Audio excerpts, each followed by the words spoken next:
Hey guys, thank you for watching. This is actually my first YouTube video to ever film, so I apologize in advance if I seem a little nervous or my mind goes blank all of a sudden. I'm obviously not used to doing this, but it's the beginning of 2016, so I figured that I'd give this a try.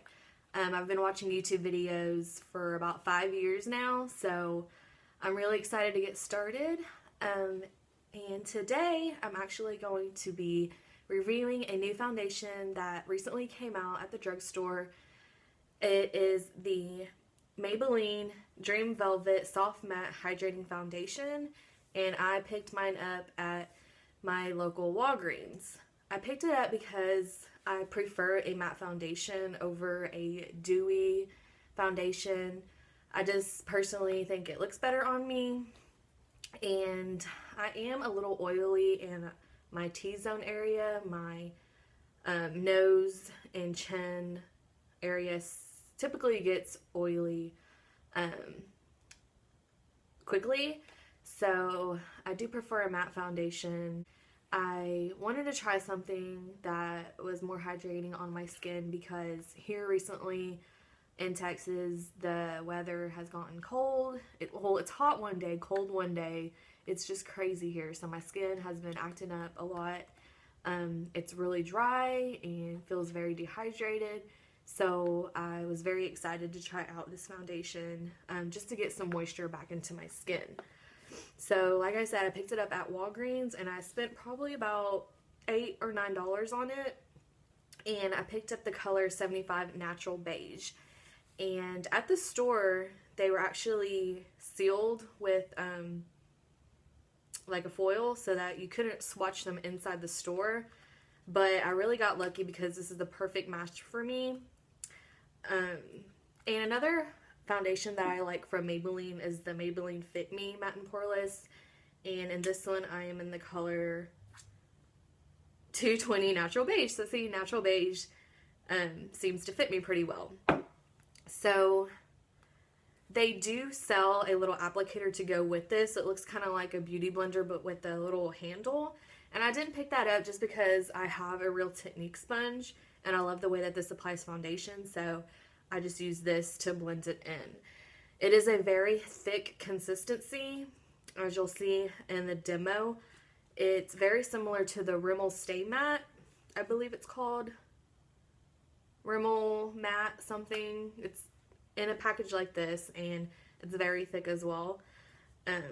But it's like a mousse gel sort of formula. It feels really great on the skin, and I can see why it says hydrating because it just feels so smooth and it's moisturizing yet not it doesn't leave you like shiny or anything like that. If you're similar skin tone to me, then I would pick up 75 Natural Beige.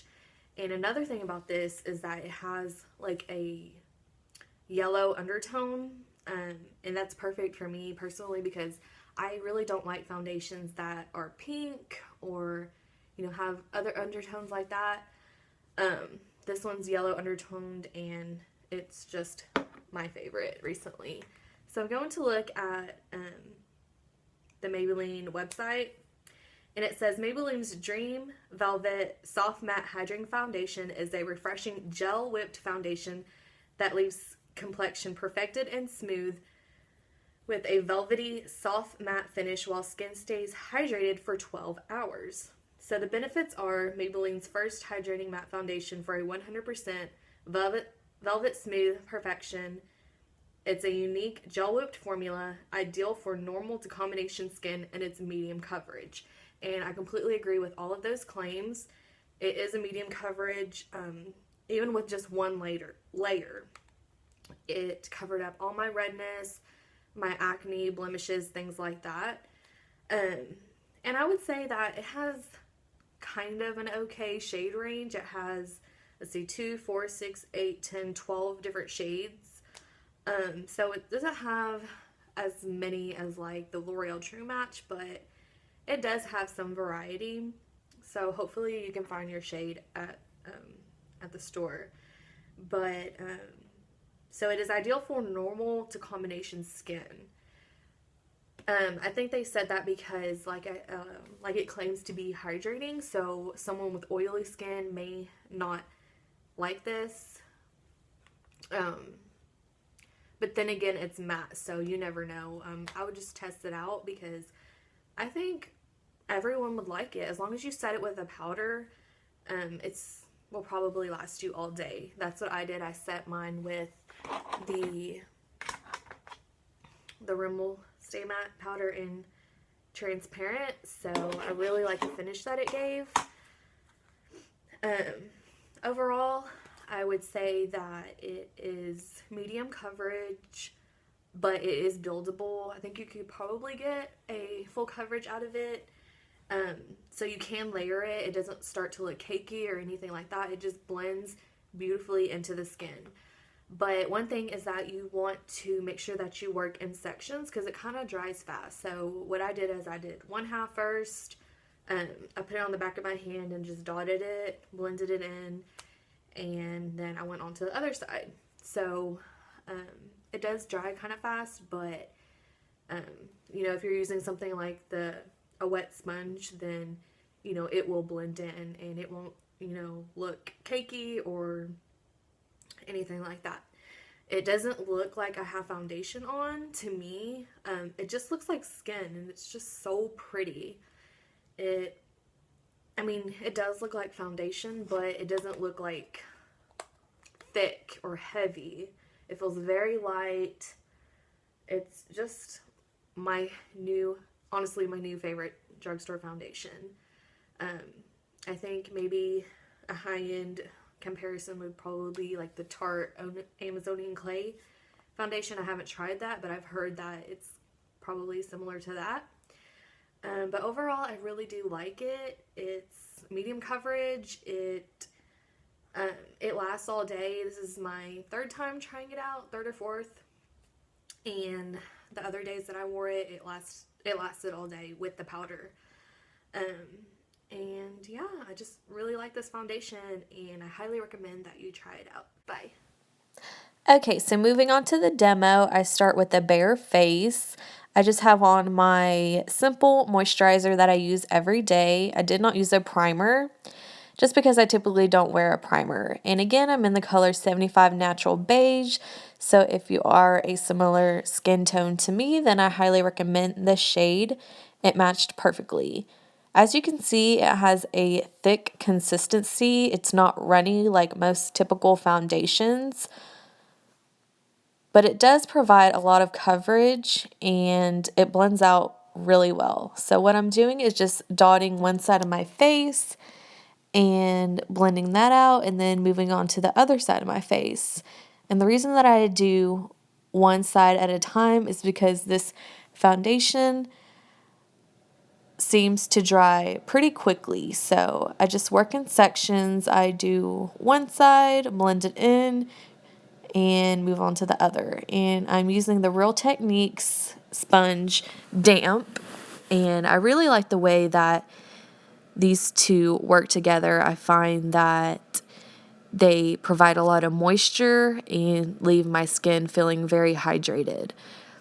It is a thick consistency, but it blends out really well with this. I didn't bother trying with a brush just because I felt that it might be kind of streaky. So I just played it safe and used my Real Techniques sponge. So as you can see, I've already done one side and you can see the difference with the redness covered up and my dark circles. It just really evened out my skin tone. So now I'm moving on to the other side and I'm dotting it and going to blend it in. And you don't really need a whole lot of this foundation. I would say probably a pea-sized amount for each side of your face would be good. You don't want to use too much because then it can start looking kind of thick, but try to use as less as you can and then blend it out. And if you need more, you can always add more. But using this foundation with the sponge, it really shears it out and blends it in nicely. It doesn't look like foundation. It looks like your skin, so it blends together.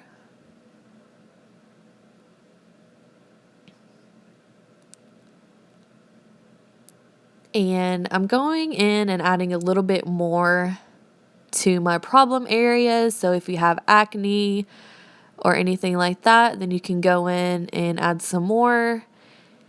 And this foundation doesn't have issues with layering. I felt that it blended in nicely and didn't look cakey or anything like that. So if you do have problem areas, then I would go ahead and add a little bit more. So overall, I'm really satisfied with this foundation. It does give a medium coverage. It is matte but natural looking, and it's affordable. So I highly recommend that you try it out. Thank you so much for watching. Please leave comments to let me know what you thought about it, and please subscribe.